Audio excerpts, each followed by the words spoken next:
आज मैं आपसे बात करना चाहता हूँ ऐसी प्रार्थना के विषय में जो अविश्वासी पीढ़ी को प्रभावित करती है। कई बार हमें लगता है कि हम सुसमाचार से लोगों तक पहुँच सकते हैं, हमारे पास बोलने की कुशलता है, अपनी योग्यताओं के द्वारा जो कुछ हम कर सकते हैं, पर यह प्रार्थना ही द्वारा होता है। हमें दिए गए महानतम हथियारों में से एक हथियार है जिसके द्वारा हम अविश्वासी पीढ़ी तक पहुंच सकते हैं जो विश्वास नहीं करते हैं, क्योंकि परमेश्वर महान और सामर्थ्य कार्य करेंगे। मुझे याद है मैं सुसमाचार प्रचार के लिए इथोपिया में गया था।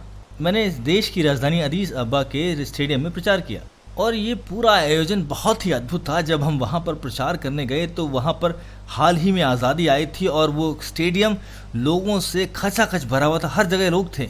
पर मैंने वहाँ कुछ देखा जिसने मेरे हृदय को बहुत गहराई से छू लिया।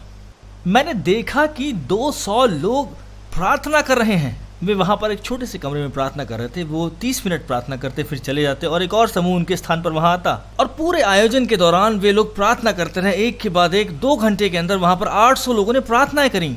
और जब मैंने प्रचार किया तो हजारों लोगों ने प्रत्युत्तर दिया। उन्होंने अपने जीवन को प्रभु यीशु को सौंप दिया, क्योंकि वे लोग कुछ समझ पाए। वे ये समझ पाए कि ये केवल प्रार्थना ही है जो अविश्वासी पीढ़ी के दिलों में कार्य करती है। देखिए, वे समझ पाए जो यीशु ने कहा। यीशु ने कहा, मेरे पास कोई भी नहीं आ सकता जब तक कि पिता उन्हें मेरे पास लेकर नहीं आए। ये एक महान सिद्धांत है। यूहन्ना 6 उसके 65 आयत में। और हजारों लोग यीशु के पीछे चलते थे और जब उन्होंने उसके पीछे चलना छोड़ दिया तो यीशु ने अपने चेलों से कहा, देखो वो मेरे पास नहीं आ सकते जब तक कि पिता उन्हें मेरी तरफ ना खींच के लाए। इसीलिए प्रार्थना बहुत आवश्यक है। जब हम प्रार्थना करते हैं तो हम परमेश्वर के सिंहासन के पास आते हैं और जब हम प्रार्थना करते हैं तो परमेश्वर की आत्मा लोगों के दिलों में कार्य करना प्रारंभ करती है। केवल वही है जो लोगों के दिलों को परमेश्वर के लिए परिवर्तित कर सकती है। ये कार्य केवल परमेश्वर ही कर सकते हैं। इसीलिए प्रार्थना बहुत महत्वपूर्ण है। हम क्या करें जब एक पूरी की पूरी पीढ़ी विश्वास न करती हो? कई बार हम सोचते हैं कि ये लोग कभी विश्वास नहीं करेंगे, हम कैसे इन लोगों को यीशु के सुसमाचार तक लेकर आएं?